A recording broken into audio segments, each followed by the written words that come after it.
She didn't expect her Christmas blind date to become the most humiliating night of her life. One moment, Victoria sat waiting with hope in her chest.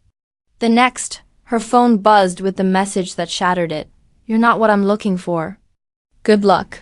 The words blurred as the world around her kept glowing, laughing, celebrating everything she wasn't. She gathered her coat, ready to disappear into another lonely holiday.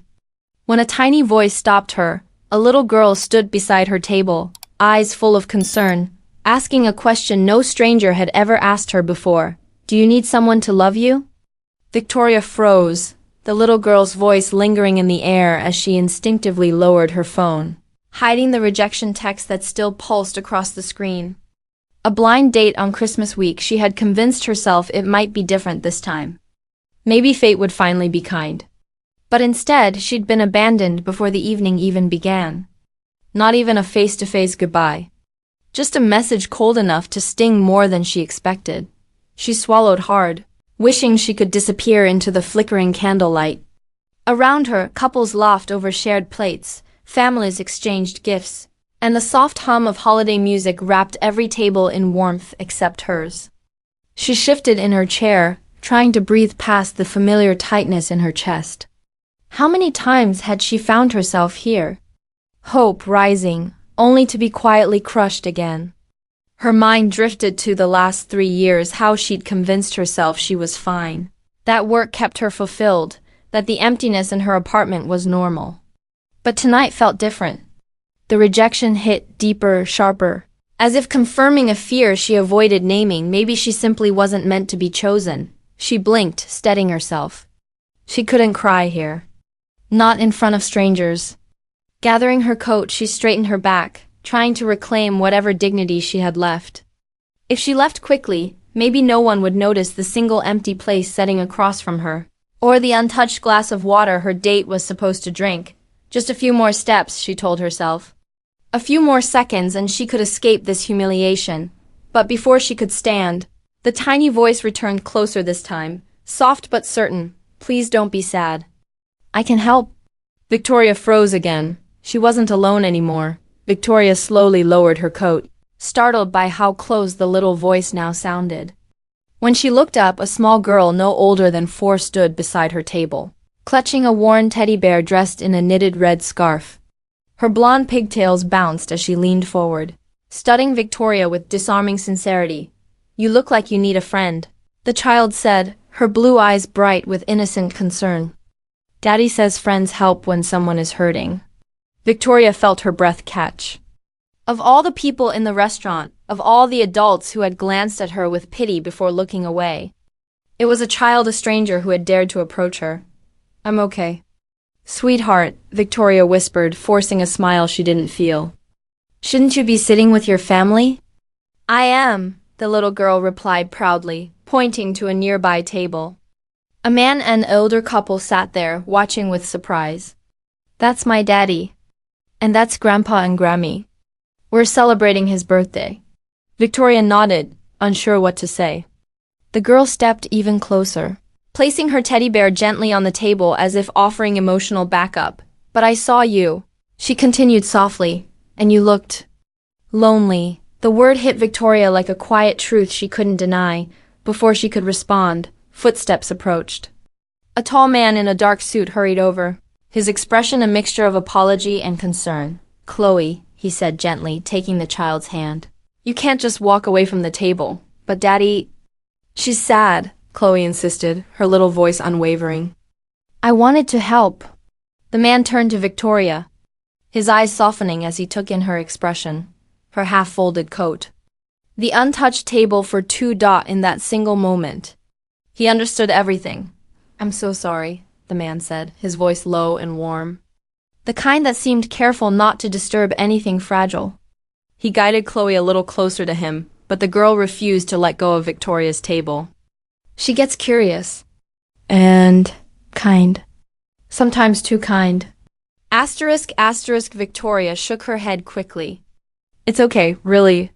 Her voice cracked just slightly, and the man's expression shifted, softening even further as his eyes dropped to the single, untouched plate across from her. "Bad date?" he asked gently, almost cautiously, as if offering her a chance to deny it. Victoria let out a tiny breath, the truth sitting too heavy to hide. Didn't even show up, she admitted. Just sent a message. The man nodded slowly, not with pity but understanding. I'm sorry, he said, sincerity threading through every word.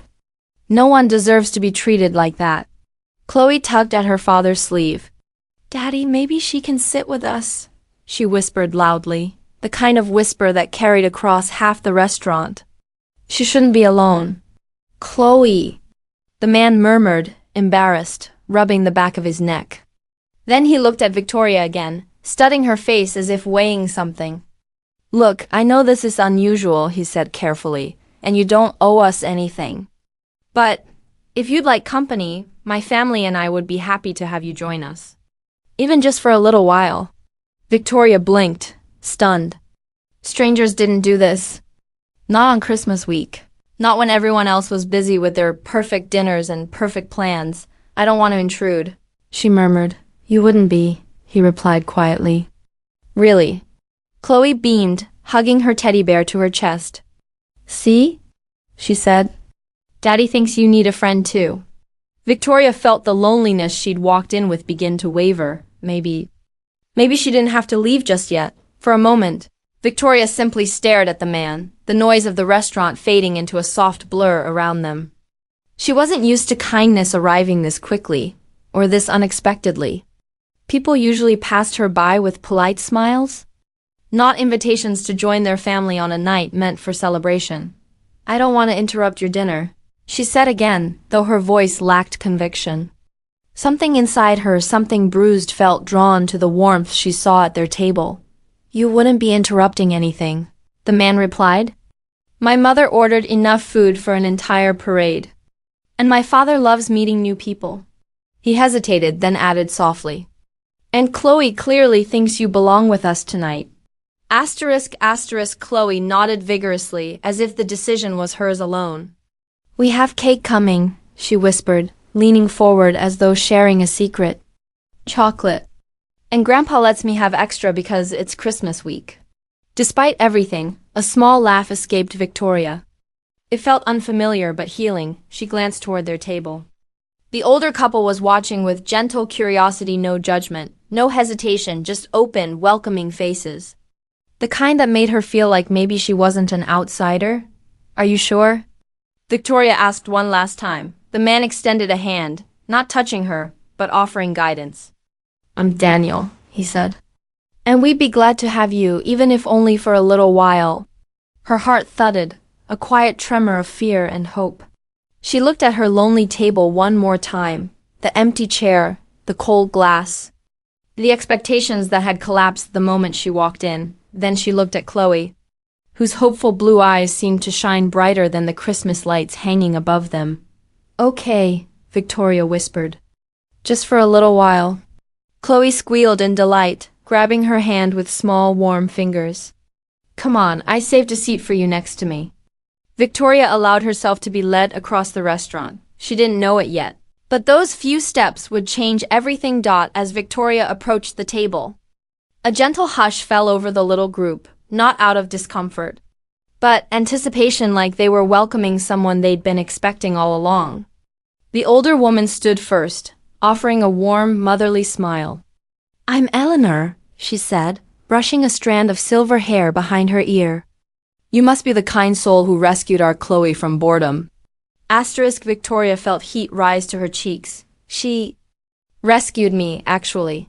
Eleanor's eyes softened with something like understanding, but she didn't press.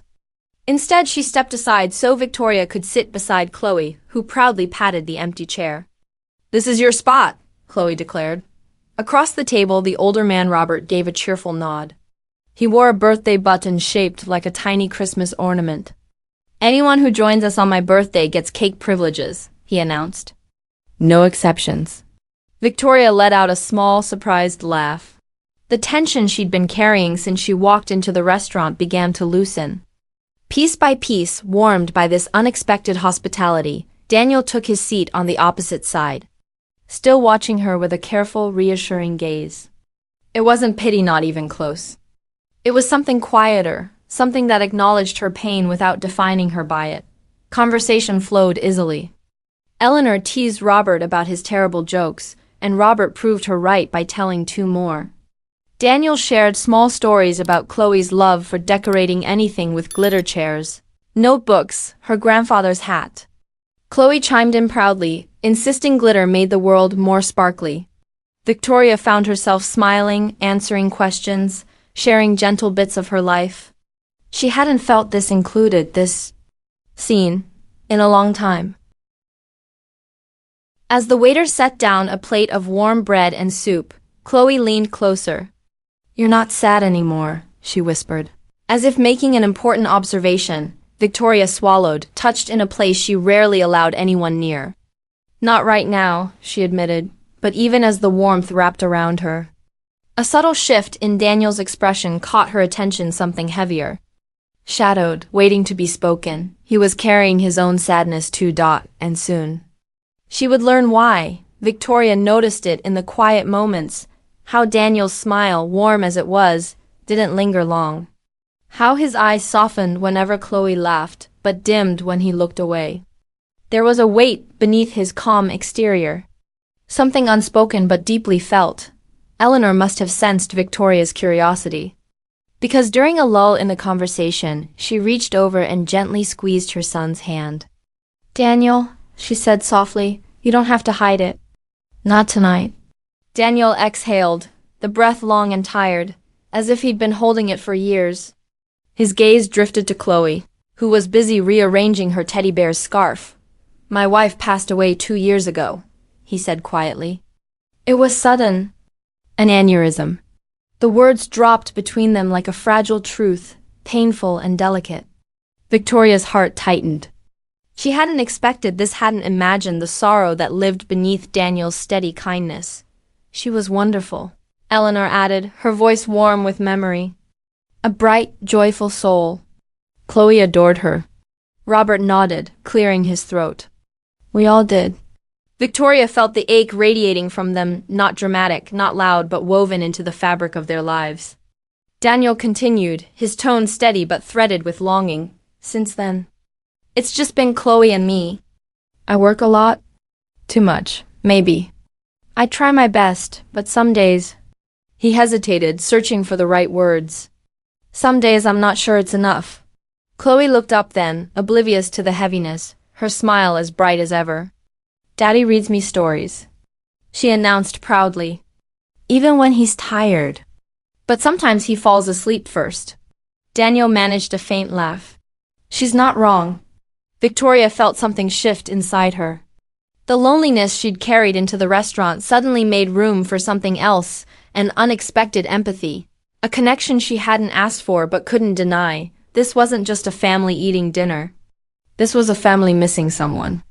A family holding itself together with love, exhaustion, and hope. And without realizing it, Victoria had stepped straight into their empty space. The waiter returned with a bright smile, carrying a large plate crowned with a slice of rich chocolate cake dusted lightly with powdered sugar.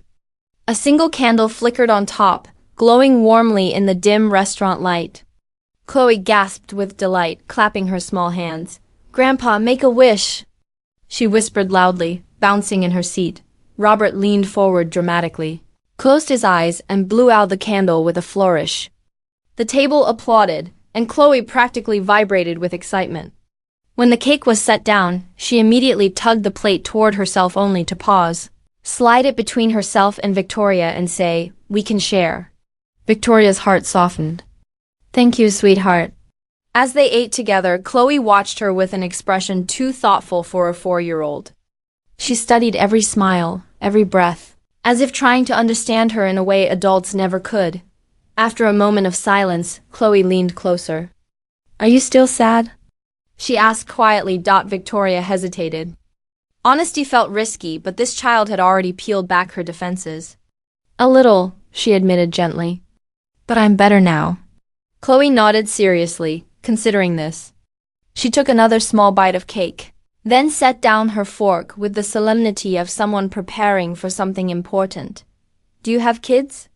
The question struck like a soft blow, unexpected, tender and painful. Victoria swallowed. No, she said softly. I don't want kids. Daniel tensed slightly, looking apologetic, but Chloe's eyes never wavered. Victoria breathed slowly, her throat tight. I always thought I would. But life doesn't always happen the way we hope. Chloe nodded again. Slowly, as if piecing together a puzzle only she could see. Then, with complete innocence and devastating clarity, she asked, Can you be my new mom? The words fell between them like a spark in still air. Eleanor gasped quietly. Robert froze mid-bite. Daniel's eyes widened, shock breaking through his calm facade. Victoria couldn't breathe, everything her loneliness. Their grief, this strange, warm evening, suddenly collided in a single, impossible question. For a heartbeat, the entire restaurant seemed to fall silent. No clinking glasses. No soft Christmas music, no distant laughter. Just that one question hanging in the air, delicate and trembling, like a snowflake that hadn't decided where to land. Asterisk, asterisk, Victoria's breath caught painfully in her throat. She stared at Chloe, unable to speak, her mind scrambling for any word that wouldn't break this child's heart. Daniel recovered first, leaning forward with gentle urgency.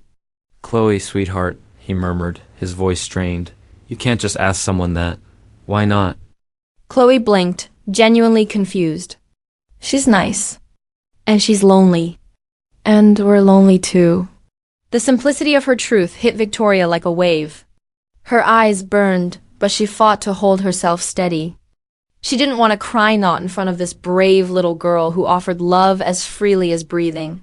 Eleanor pressed a hand to her chest, tears glistening.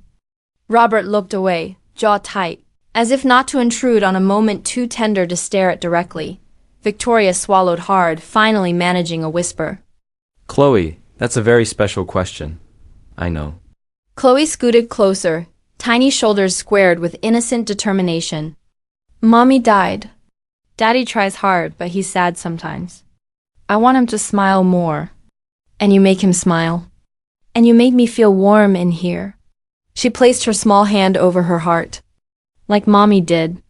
The words shattered whatever defenses Victoria had left.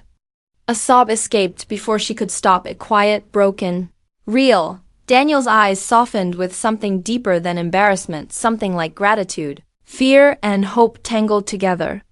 I'm so sorry, he whispered to Victoria. She's been asking questions about family for weeks. I didn't expect. He exhaled shakily. This. Victoria shook her head quickly. Don't apologize. Her voice trembled. She's just honest. Chloe leaned forward, taking Victoria's hand in both of hers. You don't have to say yes now, she said, as if offering a compromise. You can think about it. Daddy says grown-ups need time. Asterisk, asterisk, Daniel closed his eyes for a moment.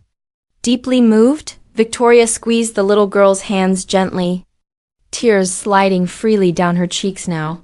I don't know the answer yet, she whispered. But your question, it means more than you can imagine. Chloe smiled soft, hopeful, unbroken, and nothing in Victoria's world felt the same anymore. Victoria wiped her cheeks with trembling fingers, trying to steady her voice, trying to anchor herself in a moment that felt too fragile to move inside of. She leaned closer to Chloe, the room softening around them until it felt like only the two of them existed at the table. Sweetheart, she began gently, being someone's mom. It's something very big, very important. It takes time. It takes love. And it has to grow slowly. Chloe listened with wide, earnest eyes, nodding as if she understood every layer of meaning. Daniel watched silently, his expression torn, wanting to protect his daughter, but unable to deny how deeply this moment was affecting him too. But you're good, Chloe whispered. I can tell. Mommy was good. And you feel like Mommy. The innocence of the statement struck Victoria so deeply she had to look away for a moment. Her heart felt too full, too exposed. I'm honored you feel that, she whispered, her voice breaking. But I'm a stranger. We only met tonight. Chloe tilted her head. Daddy says strangers become friends when you talk to them. And friends become family when you love them. Daniel let out a slow exhale, rubbing his forehead, overwhelmed. Chloe. But Chloe wasn't finished. She rested her small hand on Victoria's arm, light as a feather yet heavier than any emotion Victoria had carried in years. You looked sad when I saw you, she said softly. I don't want you to be sad. And I don't want Daddy to be sad. If you were my mom, maybe everyone could be happy again. A hush fell over the table. Eleanor dabbed at her eyes. Robert stared at his hands. Swallowing hard, Victoria felt something shift inside her, something long buried, something she had convinced herself she no longer deserved. The longing for family. For belonging. For a place where her heart wasn't an empty room. She cupped Chloe's cheek gently. I can't promise anything right now, she whispered. But I do promise this, I'm not running away. Not tonight. Chloe's face lit up like a Christmas bulb. So you'll think about it? Victoria nodded, tears shimmering. Yes, sweetheart. I'll think about it. And for the first time in years. She meant it. After Chloe's hopeful smile eased the tension at the table, the conversation gradually resumed, gentler now, softer, as if everyone knew something meaningful had quietly taken root. Victoria stayed seated, her hands wrapped around a warm cup of tea. Eleanor insisted she try. Though her thoughts drifted again and again to the question that had changed the entire night, Daniel cleared his throat, leaning slightly toward her. I hope you're all right, he said quietly, careful not to let his words reach Chloe's ears. I didn't expect her to say anything like that. She's been asking about family for weeks. But I never imagined she'd ask a stranger. Victoria offered a faint, shaky smile. She's not just any child, she murmured. She sees things. A look of tender gratitude passed through Daniel's eyes, an acknowledgement that she understood Chloe in a way few people did. Eleanor leaned in next, her voice warm. Chloe has a strong heart. She knows when someone is good for her. Robert raised his glass slightly. And for the record, he chimed in, we're very glad you stayed. Victoria felt her cheeks warm. It had been so long since she felt welcomed. Not out of obligation, but genuine desire for her company. As plates were cleared and the birthday candle replaced with coffee cups, Chloe crawled into Victoria's lap as naturally as if she'd done it 100 times before. Can she visit us, Daddy? She asked sleepily. Leaning her head against Victoria's chest, Daniel hesitated for only a moment before looking at Victoria with a question in his eyes. Only if she wants to, he said softly. No pressure. Tonight has already been more than enough. Victoria brushed a hand over Chloe's hair, the child's trust settling around her like a warm blanket. I'd like to, she whispered, surprising even herself with how certain she felt. If that's okay. Chloe shot upright, instantly energized. This weekend, she declared. You can see my room. And my books. Daniel laughed, relief and something deeper shining through. This weekend works. Victoria smiled, small but real. Something new had begun tonight. Something she hadn't dared to imagine. The weekend visit turned into the start of something neither Victoria nor Daniel had planned, but both desperately needed. On Saturday morning, Victoria arrived at their cozy home with a nervous flutter in her chest, uncertain of her place. But the moment Chloe flung open the door and wrapped her in a fierce hug, all her worries dissolved. Inside, the house felt lived in, warm, filled with the faint smell of cinnamon and crayons. Chloe proudly guided her through every corner, the family room decorated with glitter-heavy crafts, her tiny bedroom painted in soft pastels. And finally the kitchen where Daniel stood wiping flour off the counter. We tried baking muffins, he explained, gesturing to an oddly shaped tray. Results are mixed. Victoria laughed, the sound more natural than she expected. She helped fix the muffins, then stayed for lunch. One visit became 2. Then 3.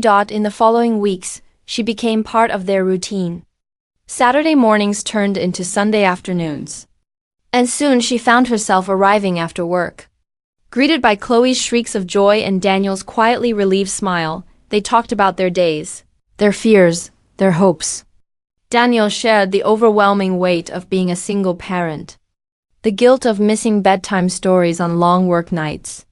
The constant worry that he wasn't enough. Victoria shared her own quiet heartbreaks. The marriage that ended with broken promises. The years she spent believing her dreams of motherhood were gone forever. The emptiness of coming home to a silent apartment. Through it all, Chloe blended them together with the ease only a child would possess. She held their hands at the same time.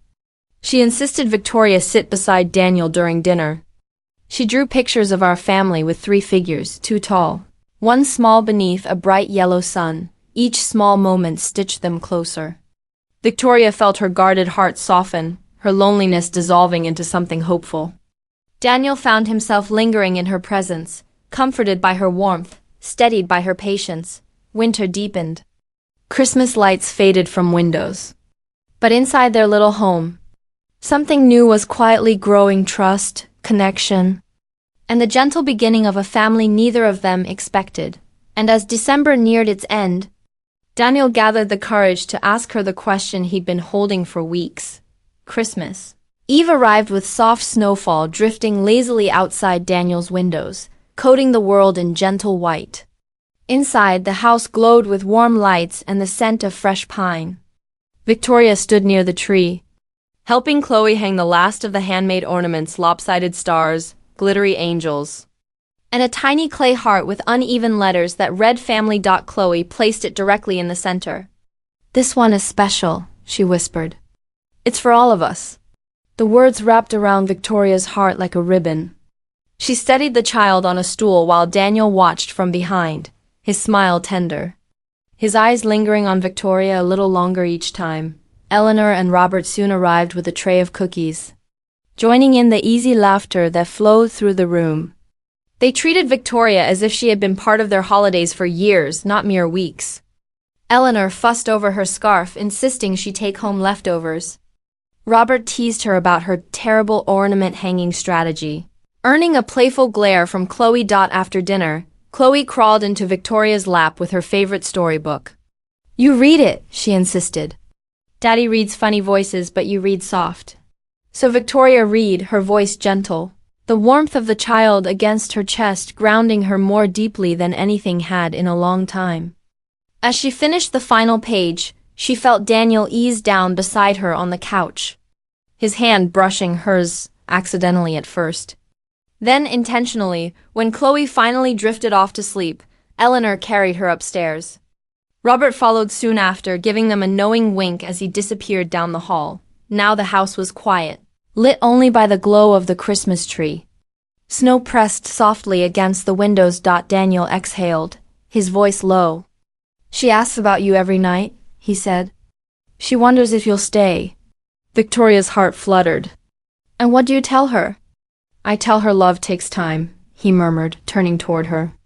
"But I also tell her, some people feel like home the moment you meet them." Victoria's breath shook before she could respond. Soft footsteps approached. Chloe, sleepy-eyed, clutching her teddy bear. She had one more question. Chloe shuffled toward them, her teddy bear dragging along the floor, eyes heavy with sleep but filled with purpose. She climbed onto the couch between them and rested her head against Victoria's arm. "Daddy?" she murmured, voice small and drowsy. "Is Victoria staying forever?" Daniel froze. Victoria's breath hitched. The room, glowing with soft Christmas lights, seemed to hold its own inhale. Daniel brushed a hand through his daughter's hair. "Sweetheart," he whispered, "that's not something we can decide in one night." "But I feel it," Chloe insisted, lifting her head. "She belongs with us." Her innocence was not forceful, just truthful, pure, and impossibly brave. Victoria's heart throbbed. She glanced at Daniel, who looked torn between fear and a fragile kind of hope. Finally, he turned toward her fully, vulnerability flickering across his face like a candle flame. "I need to say something," he said quietly. "That night at the restaurant, you looked like someone who had given up on being chosen." Victoria looked down, emotion tightening her throat. "And he continued, voice trembling, "I felt like someone who had already lost too much to ever risk loving again." He paused, meeting her gaze. "But then you stayed. You stayed when you didn't have to. You stayed for Chloe." And maybe for me too. Victoria swallowed hard. I didn't expect any of this, she whispered. I didn't expect to feel like you belong? He finished softly. She nodded. Chloe placed her tiny hand over both of theirs, her sleepy voice barely above a whisper. Then stay, please. Victoria looked at her, at the child who saw her heart more clearly than any adult ever had. Then she looked at Daniel, his quiet strength. His fear, his hope, all lay bare. I'm scared, she admitted. So am I, Daniel said. But maybe that means it's real. Victoria exhaled shakily, leaning her forehead gently against his. Then yes, she whispered. I want to see where this goes. Chloe beamed, curling between them as though claiming her spot in a newly forming family. And for the first time, none of them felt alone. Winter melted slowly into spring, and with each passing week, Victoria found herself woven deeper into the rhythm of their lives. What began as weekend visits became weekday dinners, bedtime stories, and trips to the park where Chloe proudly introduced her as my almost mom. Daniel would blush. Victoria would smile, and Chloe, blissfully unconcerned, would skip ahead, certain of the future she believed in so fiercely. By early summer, Victoria's once lonely apartment felt like a place she simply slept, not lived. Daniel noticed the way she lingered before leaving each night, and Chloe asked daily when she could come forever. The question no longer frightened Victoria. Instead, it tugged gently at a place inside her that had healed in quiet, patient layers. One bright Saturday morning, Victoria arrived to find Daniel waiting on the porch, nervous but hopeful. Inside, Chloe had drawn another picture, 3 figures, hand in hand beneath a sky full of hearts. This one's for your room, she announced confidently. Victoria's breath caught. It was the first time Chloe had said your room instead of when you visit. Daniel stepped closer, lowering his voice. Stay, he whispered. Not just for today. Stay. With us. Tears filled her eyes as she realized she didn't feel fear anymore, only certainty. Yes, she breathed. I'm ready. That afternoon she moved in. Chloe danced around the house singing, Our family is complete, while Eleanor and Robert arrived with boxes of cookies and poorly hidden joyful tears. Later, as Victoria knelt in her new bedroom, their bedroom, Chloe wrapped her arms around her neck. Now that you're staying, she whispered shyly, can I call you Mom? Emotion swelled in Victoria's chest. She cupped the little girl's face gently. I would be honored, she said. Chloe's smile lit the room. I knew it, she whispered. I knew that night.